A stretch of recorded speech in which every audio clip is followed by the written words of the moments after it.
Hello friend, स्वागत है आपका अपना यूट्यूब चैनल एन के स्टडी स्टेज पर। ठीक है, तो चलिए आज हम लोग इसमें देखेंगे दुमका जिला चौकीदार भर्ती सेट 10 प्रैक्टिस सेट। कौन सा देखेंगे आज हम लोग? 10 9 ऑलरेडी मैंने करा दिया है।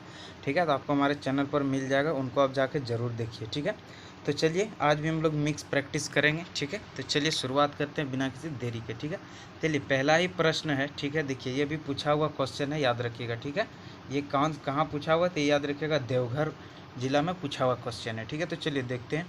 झारखंड राज्य में यूरेनियम का खनन किस जिले में किया जाता है? झारखंड राज्य में यूरेनियम का खनन कहाँ किया जाता है झारखंड पे? तो आपको जिला का नाम बताना। ठीक है, ऑप्शन है आपके पास पूर्वी सिंहभूम, ऑप्शन बी पश्चिमी सिंहभूम, ऑप्शन सी दुमका और ऑप्शन डी बोकारो। तो इसका राइट आंसर हो जाएगा फ्रेंड्स ऑप्शन नंबर ए, पूर्वी सिंहभूम। पूर्वी सिंहभूम में कहाँ पे? तो याद रखिएगा जादू घोड़ा पे। ठीक है, यूरेनियम का एक ही खदान है आपका जादू घोड़ा, याद रखिएगा, जो कि झारखंड में पड़ता है। ठीक है, याद रखिएगा कहाँ पे? तो जादू घोड़ा पे। ठीक है, जादू घोड़ा यूरेनियम खदान। ठीक है, चलिए अब देख लेते हैं प्रश्न संख्या 2। कहता है कि निम्न में से कौन सा प्रमंडल झारखंड राज्य का नहीं है? ये भी आपका पूछा हुआ क्वेश्चन है। ठीक है, तो कौन सा प्रमंडल झारखंड राज्य में नहीं है? तो ऑप्शन है आपके पास एक संथाल परगना, ऑप्शन बी पलामू प्रमंडल, ऑप्शन सी दक्षिणी छोटा नागपुर प्रमंडल और ऑप्शन डी है जमशेदपुर प्रमंडल। तो इसका राइट आंसर हो जाएगा ऑप्शन नंबर डी, जमशेदपुर प्रमंडल। ऐसा कोई प्रमंडल है ही नहीं। आपको पता है कि झारखंड में 5 प्रमंडल है। कौन कौन सा? तो संथाल परगना प्रमंडल, पलामू प्रमंडल, दक्षिणी छोटा नागपुर प्रमंडल और एक उत्तरी छोटा नागपुर प्रमंडल और एक है कोल्हान प्रमंडल। टोटल प्रमंडल का संख्या कितना है? तो याद रखिएगा 5। टोटल 5 प्रमंडल है। ठीक है, तो चलिए देखिए इस वीडियो का जो भी पीडीएफ है, मैं इसको आंसर सहित जिसका है मैं आंसर सहित बना के अपना टेलीग्राम चैनल पे डाल दूंगा, तो वहाँ से आप लोग डाउनलोड करके पढ़ सकते हैं। ठीक है, जिस टेलीग्राम चैनल का लिंक आपको डिस्क्रिप्शन बॉक्स में मिल जाएगा, साथ ही साथ व्हाट्सअप और इंस्टाग्राम का भी मिल जाएगा, तो उसको भी ज़रूर ज्वाइन कीजिएगा। ठीक है, ताकि कोई भी इन्फॉर्मेशन अपडेट हो तो मैं सबसे पहले आप लोग के पास पहुँचा सकूँ। ठीक है, क्योंकि हर चीज़ का वीडियो बनाना पॉसिबल नहीं, इसलिए मैं टेलीग्राम चैनल पर उसका PDF डाल दूँगा, आप लोग देख लीजिएगा उसको। ठीक है, और साथ ही आप लोग चैनल को सब्सक्राइब एंड बेल आइकन को प्रेस जरूर कीजिएगा और वीडियो को लाइक और दोस्तों के साथ शेयर जरूर कीजिएगा। ठीक है, चलिए आप देखते हैं प्रश्न संख्या 3। कहता है कि निम्न में से कौन से खिलाड़ी झारखंड राज्य से नहीं है? तो ये भी आपका पूछा हुआ ही क्वेश्चन है। ठीक है, तो आपको इसका आंसर बताना है। ऑप्शन ए है Mahendra Singh Dhoni, option B Deepika Kumari, option C Bhaichung Bhutia और ऑप्शन डी सौरभ तिवारी। तो इसका राइट आंसर हो जाएगा option number C, Bhaichung Bhutia. ये झारखंड से नहीं है। महेंद्र सिंह धोनी और सौरभ तिवारी ये दोनों क्रिकेट से और दीपिका कुमारी आर्चरी यानी कि आपका तीरंदाजी से संबंधित है, याद रखिएगा। ठीक है, चलिए अब देखते हैं प्रश्न संख्या 4। कहता है कि दुमका जिला की कुल जनसंख्या कितना है? ठीक है, 2011 के अनुसार ही बताना है, क्योंकि अभी आगे जनगणना नहीं हुआ है 2011 के बाद। ठीक है, तो इसलिए दुमका जिला की कुल जनसंख्या कितनी है? ऑप्शन है आपके पास 15,12,424, 13,21,442, ऑप्शन सी है 14,12,474, 17,48,259। तो इसका राइट आंसर हो जाएगा फ्रेंड्स ऑप्शन नंबर बी, 13,21,442। ठीक है, और आपको कमेंट्स में बताना है कि कुल पुरुष जनसंख्या कितना है। ठीक है, कुल मेल का जनसंख्या कितना है। ठीक है, चलिए देखते हैं दुमका जिला का कुल क्षेत्रफल कितना है। ऑप्शन है आपके पास 3947 kilometre, option B 3761 square kilometre, option B 4274 square kilometre, option D है 4599 स्क्वायर किलोमीटर। तो इसका राइट आंसर हो जाएगा option number B, 3761 square kilometre area है दुमका का। ठीक है, चलिए आगे देखते हैं प्रश्न संख्या। दुमका जिले में कुल कितने प्रखंड है, कितने ब्लॉक है? तो ऑप्शन है आपके पास 15, ऑप्शन बी 12, ऑप्शन सी 10 और ऑप्शन डी 11। तो इसका राइट आंसर हो जाएगा ऑप्शन नंबर सी, 10। 10 ब्लॉक है आपका। एक सब डिवीज़न यानी कि अनुमंडल है, याद रखिएगा। एक आपका क्या है? तो अनुमंडल है। और आपका 2925 गांव है। ठीक है, 2925 आपका गांव है, जो कि दुमका का वेबसाइट पे दिया है। ठीक है, याद रखिएगा 2925 गांव है। और आपका 206 क्या है? पंचायत है। ठीक है, 206 पंचायत है, इसको याद रखिएगा। ठीक है, 206 पंचायत है। चलिए प्रश्न संख्या 7, भगवान बिरसा मुंडा का जन्म किस वर्ष हुआ था? ये भी आपका पूछा हुआ क्वेश्चन है, याद रखिएगा, ठीक है। किस वर्ष हुआ था? ऑप्शन है आपके पास 15 नवंबर 1845, 15 नवंबर 1855, 15 नवंबर 1865, 15 नवंबर 1875। तो इसका राइट आंसर हो जाएगा ऑप्शन नंबर डी, 15 नवंबर 1875 को हुआ था, ठीक है। चलिए आगे देखते हैं। देखिए, झारखंड विधानसभा में कुल निर्वाचित सदस्यों की संख्या कितनी है?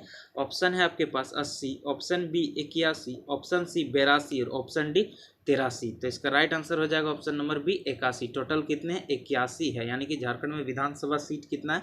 तो 81 है, ठीक है। आपको कमेंट बॉक्स में बताना है कि झारखंड में स्वास्थ्य मंत्री अभी कौन है, वर्तमान में झारखंड के स्वास्थ्य मंत्री कौन है। आपको कमेंट बॉक्स में इसका आंसर करना है, ठीक है, क्योंकि सब चीज़ का जानकारी होना बहुत ज़रूरी है, क्योंकि एग्जाम जो होगा आप लोग जानते हैं इसमें भी काफ़ी कंपटीशन है, तो इसलिए अपने स्तर से आप लोग परिपूर्ण रहिए, ठीक है। आपको बताना है कि अभी वर्तमान में हेल्थ मिनिस्टर यानी कि स्वास्थ्य मंत्री कौन है, ठीक है।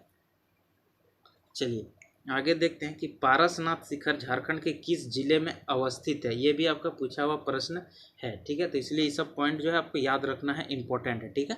पारसनाथ शिखर कहाँ पड़ता है, झारखंड के किस जिले में है? तो ऑप्शन है आपके पास Hazaribagh, option B Koderma, option C Giridih, option D Dumka. तो इसका राइट आंसर हो जाएगा option number C Giridih. Giridih जिला में पड़ता है आपका पारसनाथ पहाड़ी या शिखर, ठीक है। चलिए अब देखिए प्रश्न संख्या 10, ये भी पूछा हुआ क्वेश्चन है, ठीक है। कहता है कि सिंदरी खाद कारखाना झारखंड के किस जिले में? सिंदरी आप जानते हैं झारखंड के किस जिले में स्थित है खाद कारखाना है, ठीक है। ऑप्शन है आपके पास Bokaro, option B Dumka, option C Dhanbad, option D Jamshedpur. तो इसका राइट आंसर हो जाएगा option number C Dhanbad. Option number C Dhanbad में है सिंदरी, ठीक है। BIT सिंदरी थे हम लोग। चलिए यहाँ तक हो गया था, प्रश्न संख्या 10 हो गया। तो प्रश्न संख्या हम लोग 11 देखते हैं। प्रश्न संख्या 11 क्या कहता है? कह रहा है कि भारत देश में लोकसभा और विधानसभा में मतदान करने हेतु मतदाता की न्यूनतम उम्र क्या है?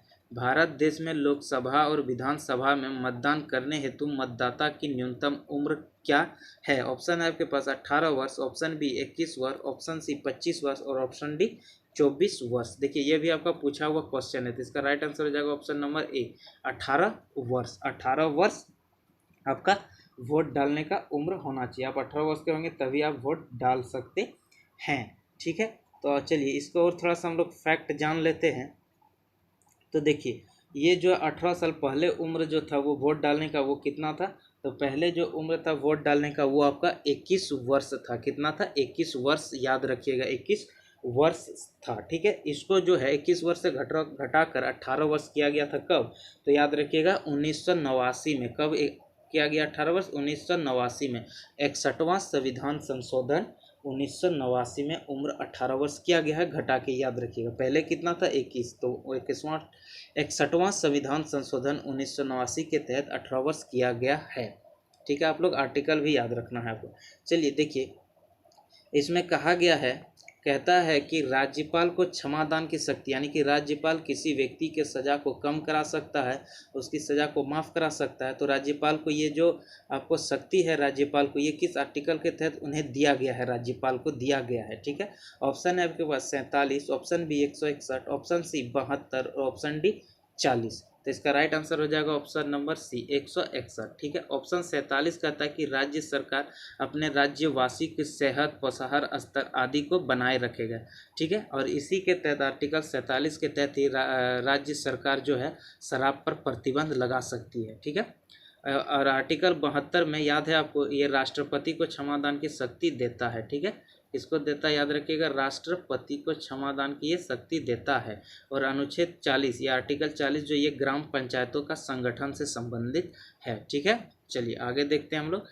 कहता है कि प्रश्न संख्या 13 की निम्न में से सबसे भारी धातु कौन सा है? ऑप्शन है आपके पास chromium, option B osmium, option C tungsten और ऑप्शन डी तांबा, ठीक है।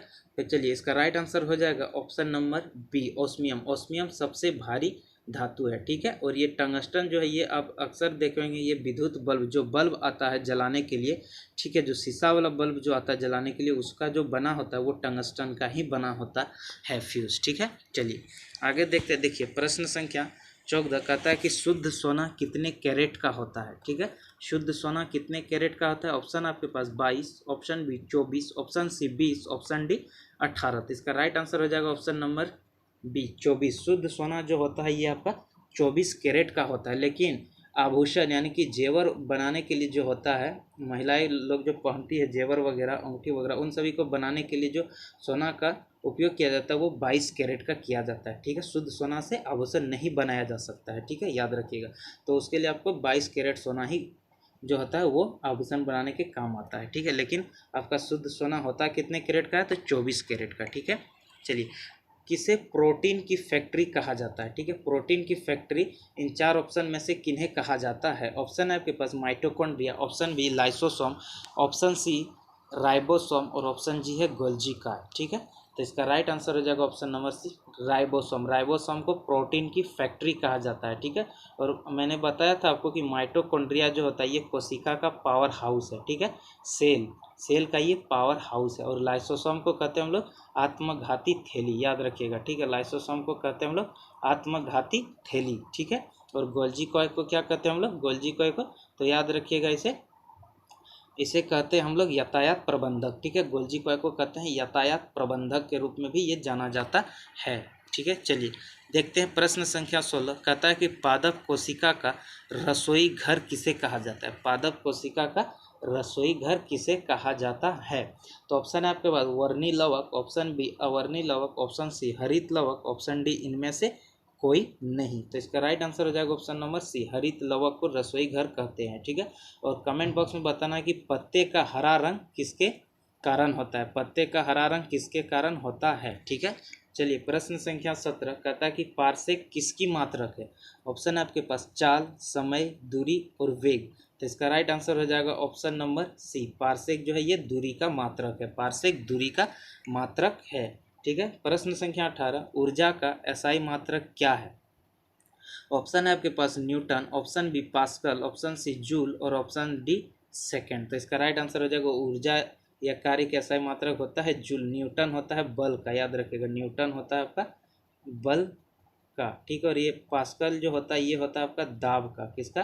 तो दाब का आपसे पूछ सकता है। और सेकंड जानते हैं आप समय का मात्रक है सेकंड। ठीक है, चलिए देखिए यहाँ प्रश्न है आपके पास 1 HP का मान कितना होता है? ऑप्शन है आपके पास 1 joule, option B 440 volt, option C 746 watt, option D 785 watt. तो इसका राइट आंसर हो जाएगा 1 HP। 1 horse power is equals to होता है 746 वाट होता है 1 HP का मान। ठीक है, चलिए आगे देखते हैं हम लोग 1 MB किसके बराबर होता है? 1 MB में कितना किलोबाइट होता है? तो ऑप्शन है आपके पास 1080 KB, sorry 1028 KB, 1024 KB, 1065 KB और 1485 KB। तो इसका राइट आंसर हो जाएगा ऑप्शन नंबर बी 1024 KB होता है 1 MB में, और 1 GB में होता है 1024 MB। ठीक है, इसको याद रखना है।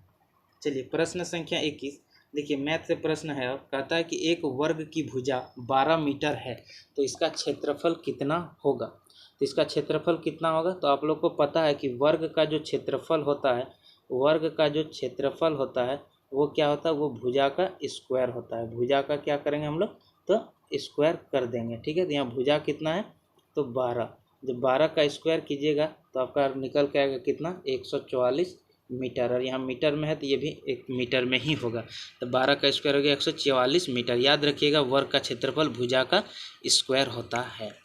चलिए प्रश्न संख्या 22 कहता है कि एक त्रिभुज जिसका एक कोण का मान कितना है? 90 डिग्री है तो वो कौन सा त्रिभुज होगा? ठीक है, याद है आपको, मैंने पिछले वीडियो में बताया था ये प्रश्न त्रिभुज रिलेटेड। ठीक है, तो याद होगा आप लोग को। जिसका एक कोण 90 डिग्री का है तो उसे हम लोग क्या कहते हैं? समकोण त्रिभुज कहते हैं। याद रखिएगा। समबाहु किसे कहते हैं? जिसका तीनों भुजा बराबर हो और तीनों कोण भी क्या हो? बराबर हो, उसे समबाहु त्रिभुज कहते हैं। और विषमबाहु किसे कहते हैं? जिसका एक भी कोण बराबर ना हो और एक भी भुजा आपस में बराबर ना हो, उसे हम लोग विषमबाहु त्रिभुज कहते हैं। चलिए अब यहाँ एक प्रश्न है रीजनिंग का जो काफ़ी बड़ा है, तो आप लोग को डरावना लगता है, लेकिन असल में ये डरावना सवाल है ही नहीं। देखिए कहता है कि राम उत्तर की ओर चलना शुरू करता है। सबसे पहले आप लोग डायरेक्शन बना लीजिए। देखिए ये, चलिए मैं डायरेक्शन पहले बना देता हूँ। ये हो गया, ये हो गया, ये हो गया आपका पूर्व और ये हो गया आपका पश्चिम। ऊपर हो गया आपका उत्तर और नीचे हो गया आपका दक्षिण। ठीक है, अब क्या करता है, राम उत्तर की ओर चलता है। पहले यहाँ से चलिए चलाना शुरुआत करते हैं। उत्तर की ओर चलता है। जब उत्तर की ओर जाएगा, इसका मुंह उत्तर की ओर होगा तो इसका बायां इधर होगा, यानी कि बायां इधर होगा और दायां इधर होगा। ठीक है, जब फेस उत्तर की ओर होगा तो ऑटोमेटिक इसका बायां इधर होगा और दायां इधर होगा, हम ही लोग के अकॉर्डिंग होगा। तो चलिए अब देखते हैं। फिर थोड़ी दूर चलने के बाद, ठीक है, चलिए फिर से इसको थोड़ा सा जगह बना लेते हैं। आपको बता दिए, ये है ईस्ट, ये है वेस्ट, ये है नॉर्थ और ये है साउथ। ठीक है, चलिए देखिए, उत्तर की ओर चला। उत्तर की ओर चलने के बाद वह बाद बाएं मुड़ जाता है। बाएं इधर हो जाएगा तो इधर मुड़ गया, बाएं मुड़ जाता है। और फिर थोड़ी दूर चलने के बाद फिर बाएं मुड़ता, फिर इसका बाएं इधर आएगा तो इसका बायां इधर हो जाएगा, तो फिर ये बाएं मुड़ गया। थोड़ी दूर चलता है और फिर बाएं मुड़ जाता है, बाएं मुड़ जाता है। तो बताइए राम किस दिशा में। देखिए बाएं मुड़ गया, इधर मुड़ गया, तो ये ऑटोमेटिक ये दिशा कौन सा है, तो मैंने यहाँ बताया कि ये जो दिशा ये आपका पूर्व है। तो इसका राइट आंसर हो जाएगा ऑप्शन नंबर सी, पूर्व दिशा हो जाएगा। तो इस तरह करके आपको बनाना है, ये रीजनिंग का प्रश्न है। ठीक है, जो कि हार्ड नहीं होता, बिल्कुल ही आसान होता है। इसका बायां दायां अपने अकॉर्डिंग लेना है। आप लोग इमेजिन कर लीजिएगा कि उत्तर, यानी कि अगर हम लोग उत्तर रहेंगे तो हम लोग का बायां दायां किधर होगा, उसी तरह आप लोग को इमेजिन कर लेना है। ठीक है, चलिए देखिए, यहाँ प्रश्न संख्या 24 कहता है कि एक शब्द है, ये शब्द है ABCDE को ZYXW भी लिखा जाता है। तो उसी प्रकार इस शब्द को यही कोड प्रयोग करके जिस तरह इसको लिखा है उसी तरह इसको लिखेंगे तो कौन सा ऑप्शन होगा। देखिए मैंने आपको बताया था कि ABCD और E, देखिए इनका अपोजिट होता है Z, B का अपोजिट होता है Y, C का अपोजिट होता है X, D का अपोजिट होता है W और C का अपोजिट होता है V। C का अपोजिट होता है आपका, सॉरी, C का अपोजिट होता है X होता है, लेकिन यहाँ पे X नहीं है तो यहाँ क्या दिया है, तो V दिया है। ठीक है, तो देखिए V दिया है तो आपको उसी हिसाब से यहाँ बनाना है। ठीक है, देखिए यहाँ प्रश्न थोड़ा सा मिस्टेक, आप इसको X कर लीजिएगा। ठीक है, क्योंकि सब लेटर अपोजिट ही है। तो ZYXW और ये X है, इसको मैं सुधार के अपना PDF में डाल दूंगा। ठीक है, तो उसी प्रकार यहाँ JHIJK को भी आपको क्या लिखना है, इसी तरह उल्टा करके लिखना है। JHIJ और K, G का मान होता है 7 तो इसका उल्टा हो जाएगा 20, 7 और 20 27 जोड़ के होना चाहिए।